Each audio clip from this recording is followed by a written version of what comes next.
الرحیم صلی اللہ علیہ صلی اللہ علیہ صلی اللہ علیہ بلال پیچھے ہو تھوڑا سا، آپ بھی پیچھے ہو، پتر ایک دوسرے کے اوپر نہ چڑھ کے بیٹھو، پیچھے ہو۔ ایک بار پھر پڑھ لیں صلی اللہ علیہ۔ دیکھیے حضور سر زبیر صاحب نے بات شروع کی، میں نے کہا تھا میں بھی مختصر سی بتاؤں گا انشاءاللہ۔ آپ قرآن پاک میں پڑھتے ہیں الم تر کیف فعل ربک باصحاب الفیل۔ آپ نے دیکھا نہیں کیا قرآن کہہ رہا کہ ہم نے ہاتھی والوں کا کیا حال کیا، کیا حال کیا؟ حبشہ کا ایک شخص گورنر جب نیا بنا، گورنر اسے کہتے ہیں جیسے وزیر اعلیٰ لگا لیں، وزیر اعظم لگا لیں یا وزیر اعلیٰ لگا لیں، گورنر بنا حبشہ کا۔ جب پہلے سال اس نے کیا دیکھا کہ حبشہ سے لوگ، ایران سے، یمن سے لوگ نہ مکہ کی طرف جاتے ہیں، اس نے اپنے لوگوں سے پوچھا یہ لوگ کہاں پہ جاتے ہیں؟ وہاں پتہ تھا کہاں پہ جاتا ہے، کدھر جاتا ہے؟ تو انہوں نے کہا کہ یہ جاتے ہیں خانہ کعبہ طواف کرنے کے لیے، حج کے لیے جا رہے ہیں یہ لوگ۔ کہ وہ حج کیا چیز ہے؟ کہا جی مسلمانوں کا بہت بڑا فریضہ ہے، وہاں پہ لوگ جا کے کعبہ دیکھتے ہیں۔ کہا کعبہ کیا ہے؟ کہا کعبہ رب کا گھر ہے۔ کہا وہ کس چیز سے بنے؟ کہا پتھروں سے، اینٹوں سے بنے۔ آپ خانہ کعبہ کی پرانی تصویریں دیکھیں نا تو وہ پتھروں سے بنا۔ اب جدید ترین دور ہو گیا، اس کو اچھا سا بنا کے پتھروں کے دور، اللہ کے نبی کے دور کا جو ہے وہ زمین پہ رہ گیا، اوپر تو انہوں نے اینٹیں لگا کے خود اب بنا نا، اصل تو نیچے ہے، اندر ہے اس کے۔ آپ نے کبھی دیکھا ہوگا ٹک ٹاک پہ یا یوٹیوب پہ کہ اصل خانہ کعبہ وہ دکھاتے ہیں اندر سے، حیدر آ جائے یار ادھر۔ تو کہنے لگا وہ تو پتھروں سے بنا ہے، میں ایسا عالی شان بناؤں گا ایک کعبہ۔ وہ کہنے لگا میں ایک ایسا عالی شان النصیر کے نام سے بناؤں گا گھر، چرچ، کرسچن تھا نا، چرچ بناؤں گا کہ وہ خانہ کعبہ بھی اس کا آگے بات ہوگا۔ بہت خوبصورت کہتے ہیں اس وقت تاریخ کا سب سے خوبصورت اس نے وہ محل کیا تھا، کئی دروازے، سونا لگوایا دواروں کے اوپر، سونا، چاندی، یہ چیزیں لگوائی، بہترین دواریں بنوائی، اس کے اندر جناب یاقوت کا جناب وہ پرفیوم عطر پھینکتا تھا، دواروں پہ کرواتا تھا کہ خوشبو آئے۔ تو کچھ لوگ جو کم علم والے تھے وہ وہاں پہ وہ سمجھتے تھے یہی خانہ کعبہ ہے، اتنا خوبصورت اور رب کا گھر نہیں ہو سکتا، پاگل تھے، اس کا طواف کرنا، اندر بیٹھنا، دیکھنا، سارا کچھ کرنا۔ تو ایک حبشہ کے اندر ایک آدمی تھا، اس کا نام تھا نفیل، مسلمان تھا، پکا ایمان والا تھا۔ اس کو بڑا غصہ چڑھتا تھا کہ یہ لوگ پاگل ہو گئے ہیں، اصل خانہ کعبہ کو چھوڑ کے کہتے ہیں یہ اصل ہے کیونکہ یہ خوبصورت ہے، یہ اصل بنا، وہ اینٹوں کا ہے، یہ جناب سونے کا ہے، چاندی کا ہے، تو یہ اصل ہوگا۔ آپ کے سامنے کوئی چیز رکھ دی جائے نا 1,00,000 روپے اور ایک جگہ پہ 2,00,000 رکھ دیں تو آپ 2,00,000 کو دیکھتے ہیں یہ زیادہ۔ تو وہ کب علم لوگ تھے، اتنی ان کے پاس ذہانت نہیں تھی، تو انہوں نے یہی سمجھا کہ شاید وہ تو اینٹوں کا ہے، یہ سونے چاندی کا، یہی اصل ہے۔ میں اپنی بات کی طرف آ رہا ہوں۔ تو النفیل جو بندہ تھا اس کو بڑا غصہ چڑھتا تھا ہر وقت۔ اس نے کیا کیا، ایک دن وہ اٹھا اور جا کے نا اس نے لوز موشن اس کے دروازوں کے آگے کر دیا، جہاں سے لوگ اندر جاتے تھے نا، کچھ نالیوں سے گند اٹھا کے اس نے پھینک دیا، کچھ اپنا کیا غصے سے۔ جب ابراہا کو جس نے بنایا تھا، جو کرسچن تھا، جب اس کو پتہ لگا نا، وہ آگ بگولا ہو گیا۔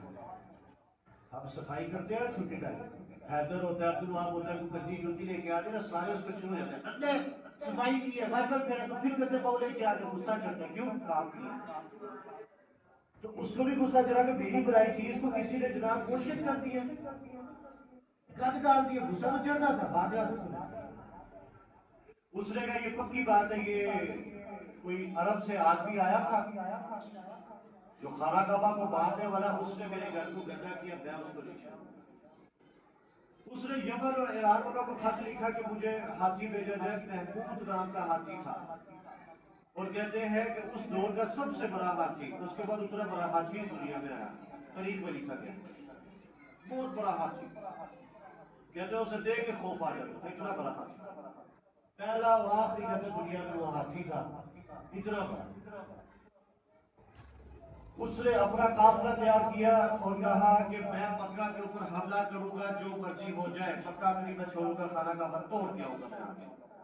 بات یہاں سے سنو گے، کہا میں خانہ کعبہ کو شہید کر کے آؤں گا، توڑ کے آؤں گا، کیونکہ انہوں نے ہمارا گھر گندا کیا، میں نہیں بخشوں گا۔ میں نے آپ کو مثال دی، صفائی کرنے کے بعد آپ کسی کو جوتی نہیں کرتے،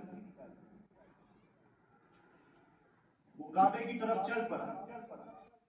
جو محمود ہاتھی تھا وہ کچھ روایات میں ہے کہ وہ آگے تھا سب سے، کچھ میں ہے کہ وہ درمیان میں تھا، قافلے کے درمیان میں تھا۔ جب وہ حرم کے پاس پہنچے تو پتہ لگا، بات ذرا مشکل ہے، پتہ لگا کہ جناب حملہ ہو گیا خانہ کعبہ پر، دشمنوں نے حملہ کر دیا۔ اللہ کے نبی کے دادا تب زندہ تھے، عبد المطلب،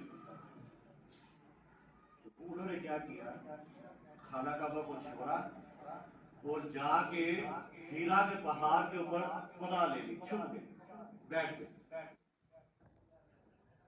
حبشہ کا جو بندہ ابراہا تھا اس کو پیغام بھیجا، نہیں دیکھو تم رب کے گھر پہ حملہ کرنے آئے ہو، کرو، ہمیں نہیں بخشے، لیکن جو تم نے ہمارے جانوروں کو قید کیا وہ ہمیں واپس لے لو۔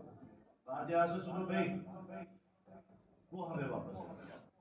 وہ کہنے لگا کیسے عجیب بندے کہ تمہارے رب کے گھر پہ میں حملہ کرنے تمہیں فکر ہی نہیں ہے۔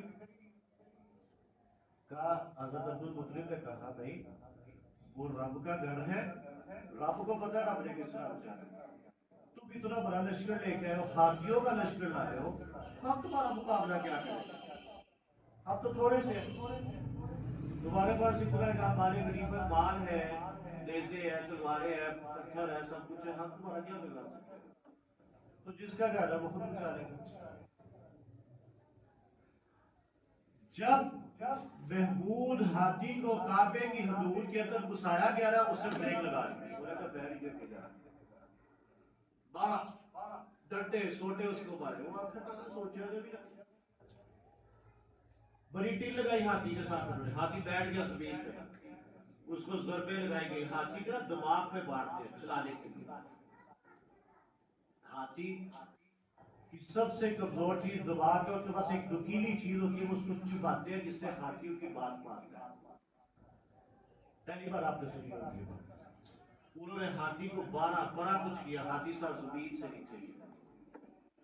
پھر کچھ لوگوں نے، کافی زیادہ لوگوں نے ہاتھی کا رخ بدلا، واپس یمن کی طرف کو، حبشہ کی طرف کو، ادھر اٹھ کے چل پڑتا، تھوڑا سا آگے چلا کے بہانے سے اس کا منہ موڑ دیتے کعبے کی طرف، وہ پھر بیٹھ جاتا، کہتے اس کو کیا ہوتا ہے، کہا جی نہیں کرتا۔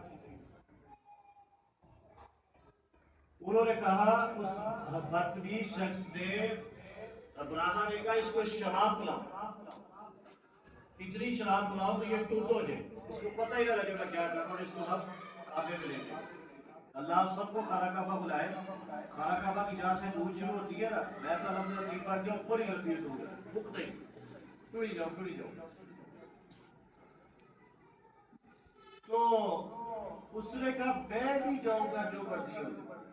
شراب پلانے کے باوجود وہ ہاتھی کعبے کی طرف نہیں گیا، بیٹھ گیا۔ انہوں نے کہا اس کو ادھر ہی چھوڑو، باقی جو ہاتھی جاتے ہیں ان کو اندر نہیں جاؤ، خانہ کعبہ کرا دو جاؤ۔